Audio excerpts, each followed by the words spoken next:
Now we want to consider another form of identities, which is the product identity. We have learned about the sum and difference. We have learned about the double angle identity, the triple angle identity, as well as the half angle identities.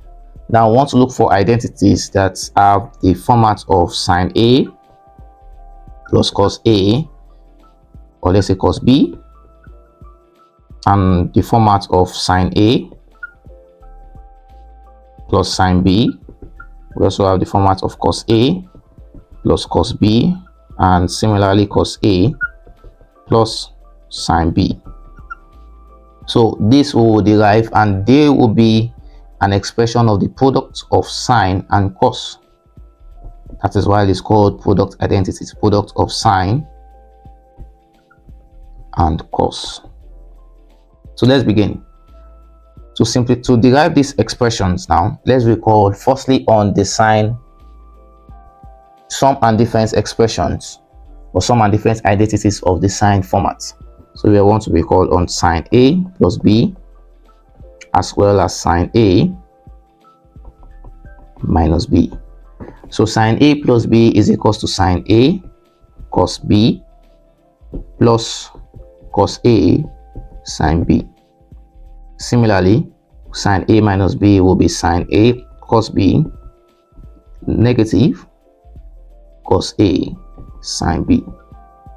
Now let's call this equation 1.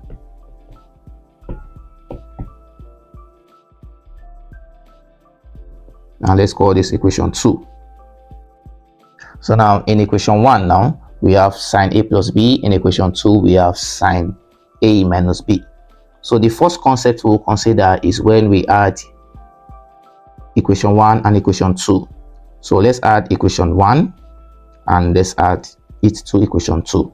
So we'll have the principle in the left hand side, where we add sine A plus B and sine A minus B together, plus sine A minus B. And in this case, all we just have to do, let's duplicate this because of time, is to sum up these things.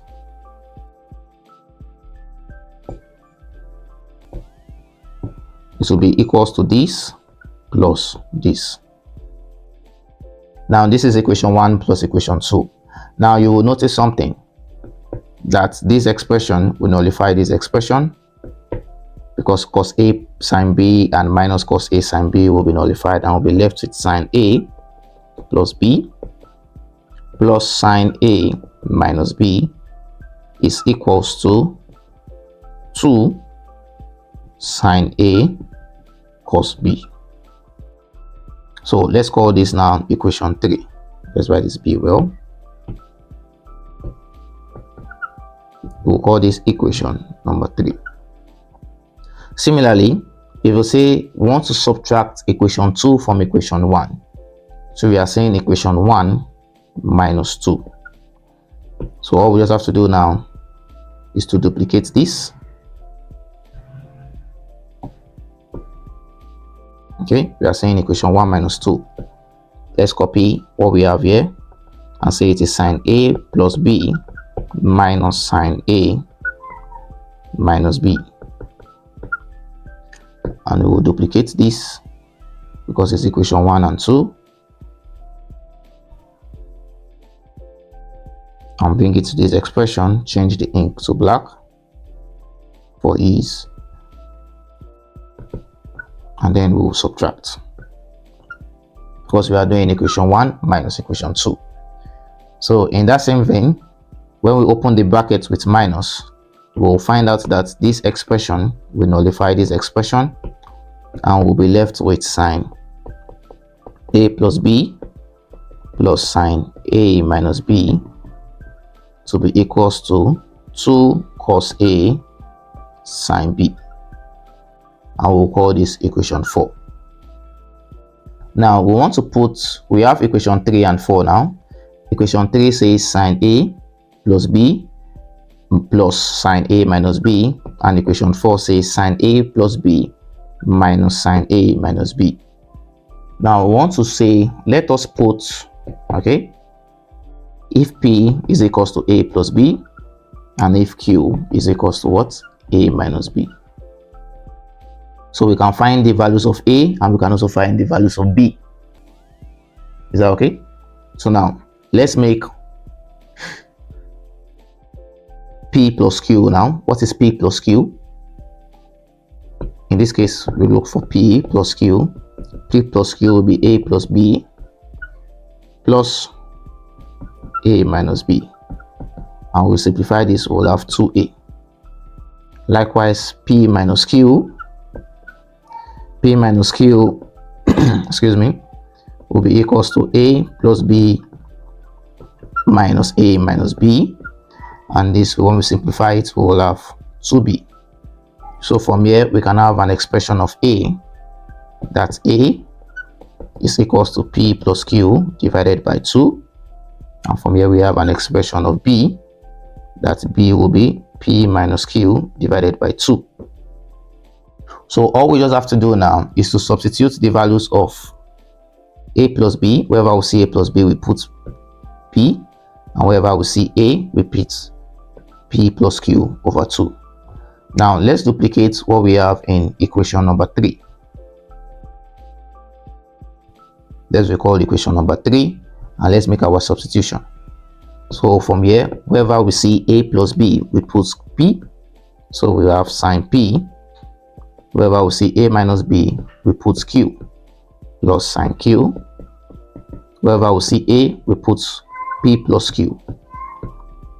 So sine P plus Q over 2.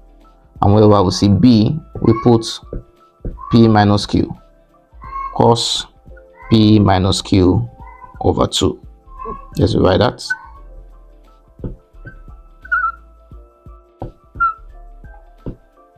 P minus Q over 2. So we can see now we have found the expression of sine P plus Q. Let's call this equation number 5. Now in the same vein, let's duplicate what we have in equation number 4 and do the same thing we have there. So we'll call this equation number 4. We duplicate it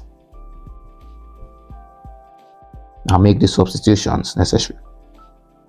So for equation number 4 now, wherever we see A plus B, we will substitute it to B equals to P. So with that done, let's substitution. So A plus B will be P. So we'll have sine P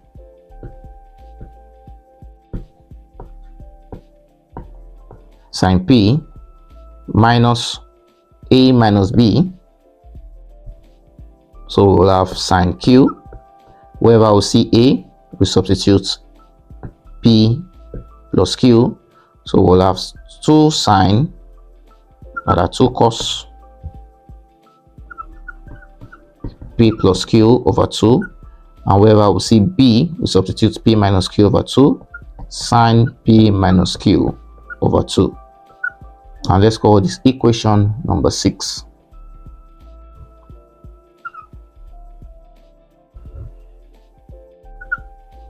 Now we can see the interesting points there. Now we have evaluated sine P plus Q and as well as sine P minus Q. Now let's move on to cosine now. Cosine. The first thing we'll do is to recall the sum and difference formula for cosine expression. That's cos A plus B and as well as cos A minus B. So cos A plus B is equals to cos A cos B minus sine A sine B. While cos A minus B will be equals to cos A cos B plus sine A sine B. So we'll call this equation number 7 and 8. So this is equation number 7 and this is equation number 8. So like we did earlier for sine expression, where we added the two equations together and subtracted them, and from there we made our substitution of P and Q with A and B to have the resulting equations. So let's do the same thing here. So we have equation 7 plus equation 8.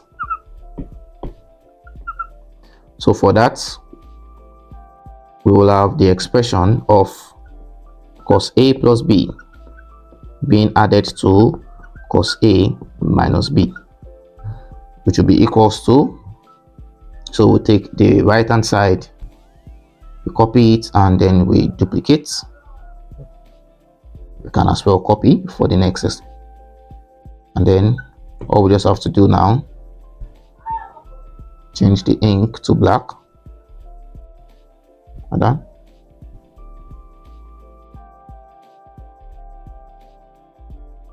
And duplicate, copy.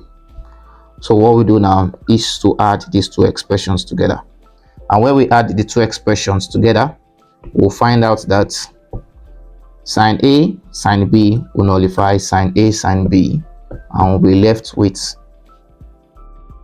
cos A plus B plus cos A minus B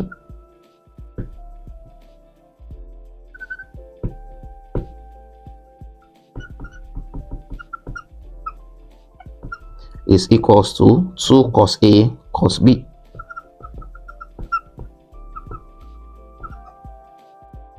Simple as ABC. Similarly, we'll now call this equation 9. Now let's do equation 7 minus 8. So for equation 7 minus 8, we will have cos A plus B being subtracted. We're subtracting cos A minus B. So in that case, we'll just get from our clipboard, and we'll have this expression of both equation 7 and 8, and we'll subtract equation 8 from it.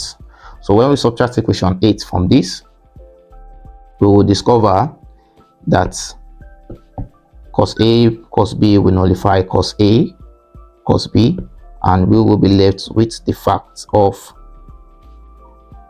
cos A plus B minus cos A minus B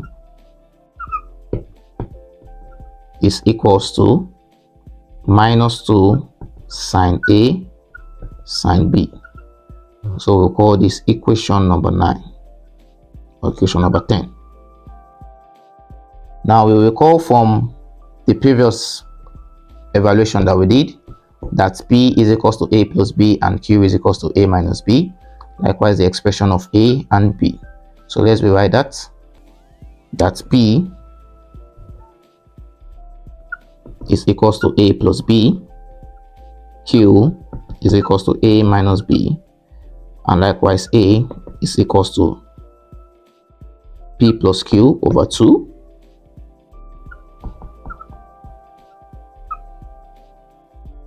And we have Q to be P minus Q divided by 2. So with this now, let's make our substitution for equation 9 and equation 10. So like we did in the previous section where we duplicated equation 9, so let's duplicate this now and make the substitution. Change the ink to red, and now let's make the substitution, and we'll have that cos A plus B. Wherever we see A plus B, we substitute for P, and wherever we see A minus B, we substitute for Q, plus cos Q is equals to 2. Wherever we see A, we substitute for P plus Q divided by 2, cos P plus Q divided by 2, and wherever we see B, we substitute for P minus Q divided by 2, and this we'll call equation 11. Similarly, let's duplicate the fact of equation 10. So from equation 10, we can now make the expression of the product formula such that wherever we see A plus B, we substitute P, and wherever we see A minus B, we substitute Q, and wherever we see A, we substitute P plus Q divided by 2. So we have sine p plus q divided by 2. And we also have sine b, which is p minus q divided by 2. So we can call this equation 12. Now you will notice something that is in product identities. So we have product identities of question 1, number 1, number 2, of sine p plus q, and as well as sine p minus q. We also have the product identity of cos p plus q, question number 3, and the last one, which is number 4. So let's pause this lesson here, and in the next lesson we will combine all of them together and take examples on it to establish understanding.